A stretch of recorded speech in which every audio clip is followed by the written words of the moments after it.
तो आज हम जानेंगे बजट के 50-30-20 रूल्स को। तो बजट की जो 50-30-20 रूल्स है ना, वो हमें रिकमेंड करती है कि हमें कितना पैसे खर्च करने चाहिए और हमारी जो मंथली या फिर कितनी भी इनकम हो रही है ना, उसका हमें एलोकेशन किस तरह करने चाहिए अपने बजट के लिए, अपने जैसे आपके घर के बजट हो या उसके हिसाब से आपको क्या करना चाहिए। तो पहला जो 50% है ना, it is towards your needs. अब नीड्स 50% हमें एलोकेट करना चाहिए अपनी नीड्स के लिए। अब बहुत लोगों को ये नहीं पता होगा कि हमारे नीड्स किसको कहते हैं, नीड्स एक्चुअली है क्या। और इसके हिसाब से वो भी मैं हम इस वीडियो के एंड में डिस्कस करूंगा, मतलब बाद में अभी डिस्कस करूंगा। और 30% हमें एलोकेट करना चाहिए अपनी वांट्स के लिए और 20% हमें अपने सेव करना चाहिए। तो बजट का रूल हमें यही कहता है कि 50% हमें नीड, 30% हमारे वांट्स के लिए होना चाहिए और 20% हमारे सेविंग होना चाहिए। चलिए अब आते हैं हम अपनी नीड पे कि नीड क्या होता है।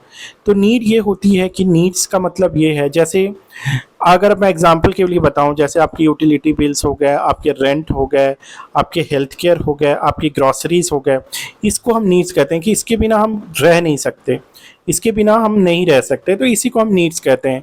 अब इसके बाद होता है वांट्स। वांट्स क्या है? वांट्स है जैसे कि आपके सब्सक्रिप्शन, आपने कोई स्ट्रीमिंग सर्विस ली, जैसे नेटफ्लिक्स लिया, हॉटस्टार लिया या कुछ भी लिया, तो इसके लिए आपको मतलब ये जो है ना, इसके बिना आप रह सकते हैं, बट ये क्या है, आपकी वांट है, आपको मतलब आपको चाहिए, ये आपकी मतलब आपका ये हॉबी की तरह है, तो इसे हम कहते हैं वांट्स।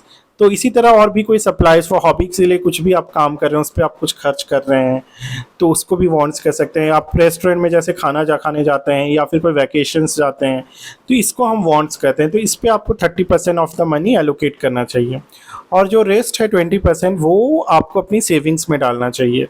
20% जो मनी है आपको अपने सेविंग्स में मतलब डालना चाहिए। तो यही हमारे जो 50-30-20 का रूल है ना, बजटिंग का जो रूल है, यही हमें रिकमेंड करती है। तो इसे आप अगर मतलब फॉलो करेंगे तो आप इस रूल के हिसाब से आप अपने मतलब लाइफ में इसको अगर इम्प्लीमेंट करेंगे तो ये आपको काफ़ी अच्छे मतलब बेनिफिट आपकी लाइफ में होगा।